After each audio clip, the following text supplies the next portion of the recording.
നമുക്ക് ജോയൽ മോന്റെ ഫസ്റ്റ് ബർത്ത്ഡേക്ക് വേണ്ടി ചെയ്ത 2.5 kg ചോക്കോ ഹേസൽനട്ട് കേക്കിന്റെ ഡിസൈൻ കണ്ടാലോ. അപ്പോൾ ആദ്യം നമുക്ക് വേണ്ട ചോക്ലേറ്റ് കേക്കാണ്. ലെയറിങ്ങിന് വേണ്ടി ചോക്കോ ട്രഫിളും അതേപോലെ ചോക്കോ ചിപ്സും ഞാൻ യൂസ് ചെയ്തിട്ടുണ്ട്. കേക്ക് സോക്ക് ചെയ്യാനായിട്ട് ഹേസൽനട്ട് ഫ്ലേവേർഡ് മിൽക്കാണ് യൂസ് ചെയ്തിരിക്കുന്നത്.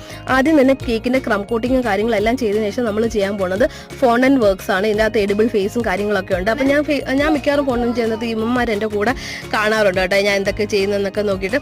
അപ്പം നമ്മൾ ഫോണ്ടന്റ് നല്ലപോലെ പരത്തിയിട്ട് നമ്മൾ ഏതൊക്കെ പാർട്സ് ആണോ വേണ്ടത് ആ പാർട്സ് എല്ലാം നമ്മൾ ജസ്റ്റ് കട്ട് ചെയ്ത് എടുക്കുന്നുണ്ട്. എപ്പോഴും ഞാൻ കേക്ക് ചെയ്യാൻ വരുമ്പോഴത്തേക്ക് എന്തെങ്കിലുമൊക്കെ സാധനം മിസ്സിങ് ആവാറുണ്ട്. അതേപോലെ എൻ്റെ സ്കിൻ കളർ അപ്പോൾ പെട്ടെന്ന് തീർന്നുപോയി.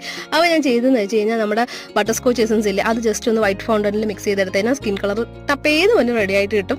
അപ്പോൾ പിന്നെ ഇനി നമുക്ക് വേണ്ട ഫേസിൻ്റെ ഡീറ്റെയിലിങ്ങും കാര്യങ്ങളാണ്. അത് നമ്മൾ പണ്ടൊക്കെ ബുക്കിൽ പതിപ്പിച്ചൊക്കെ വരയ്ക്കുന്ന പോലെ അങ്ങ് വരച്ചെടുത്തതിന് ശേഷം നമ്മൾ എഡിബിൾ ബ്ലാക്ക് പെൻ വെച്ചിട്ട് ഞാൻ ആ ബാക്കി ഡീറ്റെയിലിംഗ് എല്ലാം ഞാൻ വരച്ചിൻ്റെ അകത്ത് കൊടുത്തിട്ടുണ്ട്. അപ്പോൾ ബാക്കി ഡീറ്റെയിൽഡ് വീഡിയോ ഞാൻ ഉടനെ തന്നെ അപ്ലോഡ് ചെയ്യുന്നുണ്ട്. ഇത് ഇഷ്ടപ്പെട്ടോ ഇല്ലെന്ന്